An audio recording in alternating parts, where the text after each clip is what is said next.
Hello সবাইকে, আসসালামু আলাইকুম। চলে এসলাম ছোট্ট আরও একটি ব্লগ নিয়ে।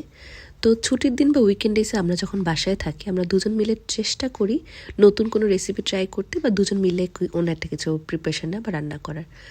তো এখানে বেশিরভাগ সময় আমরা যে রান্নাটা করে থাকি সেটা হচ্ছে আমার হাজব্যান্ড খিচুড়িটা খুব ভালো রান্না করে। এটা দেখা গেছে ও যখন এখানে একা একা ছিল তখন থেকে তার খিচুড়ি রান্নার অভ্যাসটা ভালো হয়ে গেছে, এবং আমার খিচুড়ি ভালো না হলে আমার চিকেন ফ্রাইটা বা হোল চিকেন গ্রিলটা ভালো হয়। সো দুজন মিলে আমরা সেদিন রান্না করছিলাম, যদিও এটা প্রায় 2 সপ্তাহ আগের একটা ভিডিও। আমি অনেকদিন পরে ভয়েস ওভার দিচ্ছি। আমি একটা হোল চিকেনকে বাসায় এনে ম্যারিনেট করেছি, এবং ম্যারিনেট করার সময় আমি স্পেশালি এখানে ন্যান্দুসের যেই পেরি পেরি চিকেনের সস আছে সেটা ইউজ করে থাকি। পাশাপাশি আমি যখনই কোনো চিকেন ফ্রাই করি বা কোনো মাছ গ্রিল করি তখন আমি কিছু ভেজিটেবল অ্যাড করে দিই। এটা হতে পারে পটেটোস বা পেপারস হতে পারে, বেল পেপারস যেটাকে বলে। এছাড়া আমি এই জিনিসটা অ্যাড করে দিলে হয় কি খাবার সময় খাবারের মধ্যে একটা টুইস্ট ফ্লেভার অ্যাড করে। সো আমরা সেদিন আমি কিছু পটেটোস অ্যাড করছিলাম, আরও কিছু হয়তো বা ভেজিটেবল ছিল, আমার এখন মনে পড়ছে না। আমি চিকেনের সাথে সেটা অ্যাড করে এয়ার ফ্রায়ারে দিয়ে দিই। যারা অনেকেই জিজ্ঞেস করে থাকেন যে এয়ার ফ্রায়ারে আমরা হোল চিকেন গ্রিল করার জন্য কত ডিগ্রিতে বসে, এটা হচ্ছে আমি এয়ার ফ্রায়ার মুডে নিয়ে 200 ডিগ্রি সেলসিয়াসে দিই, এবং আমি এটা 25 মিনিটসের জন্য সবসময় এটাকে গ্রিল হতে দিই। অনেক সময় দেখা যায় যদি আমি এটা নোটিস করি যে আরও একটু টাইম লাগবে, তখন আমি এটাকে একটু টাইম প্লাস মাইনাস করি। 20 থেকে 30 মিনিটের মধ্যে দিলে এটা খুব সুন্দর একটা কালার আসে, বাইরের কালারটা খুব সুন্দর গোল্ডেন হয়। সো এই তো আমার হাজব্যান্ড এখানে খিচুড়িটা বসিয়ে দিয়েছে। আমরা রাইস কুকারে খিচুড়িটা খেতেই প্রেফার করি, বাট সেদিন আমাদের রাইস কুকারটা কাজ করছিল না। অ্যান্ড সি আমার চিকেনটা খুব সুন্দর একটা কালার এসেছে। এটা জাস্ট একটা সাইডের কালার, আমি এখন অন্য সাইডটা এটাকে উল্টে দিচ্ছি বা চেঞ্জ করে নিচ্ছি। চিকেন ফ্রাই ছিল, আমি বারবার চিকেন ফ্রাই বলছি, চিকেন গ্রিল করা ছিল, এয়ার ফ্রায়ারে যে ফ্রাই বা গ্রিলটা করা হয়।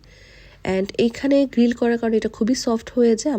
আমরা যখন এটা ট্রাই করি মোরলেস দেখা যায় হোল চিকেন করলে বা যখন আমরা টুকরো করে নিয়েও করি, এটার টেস্টটা একদমই সেম থাকে, ভেতরটা একদমই জুসিও থাকে, প্লাস হচ্ছে বাইরের কালারটা খুব ভালো আসে।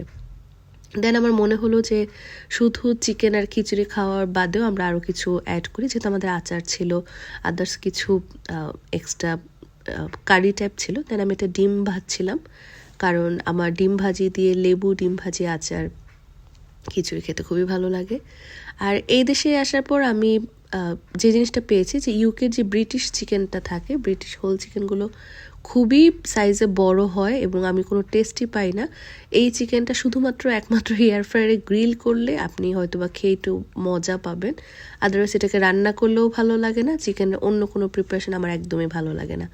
এখানে আমি এই চিকেনটা নিয়ে খুবই বিড়ম্বনায় আছি, কারণ দেশি চিকেন কিছুই পাওয়া যায় না, এবং এই জায়গার চিকেনগুলো এত বড় বড় দেখতে, আমার এটা টেস্টি লাগে না।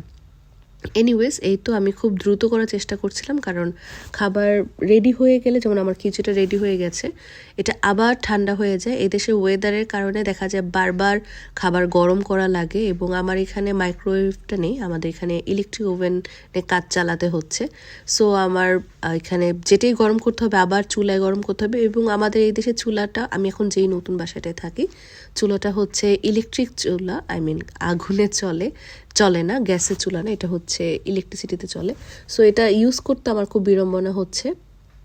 এই তো আমার ডিম ভাজিটা অলমোস্ট ডান। আমি ডিম ভাজিতে কোনো কিছুই দেই না, কারণ আমার হাজব্যান্ড ঝাল খেতে পারে না, আমিও পারি না, এবং সে একদম সিম্পল খেতেই পছন্দ করে।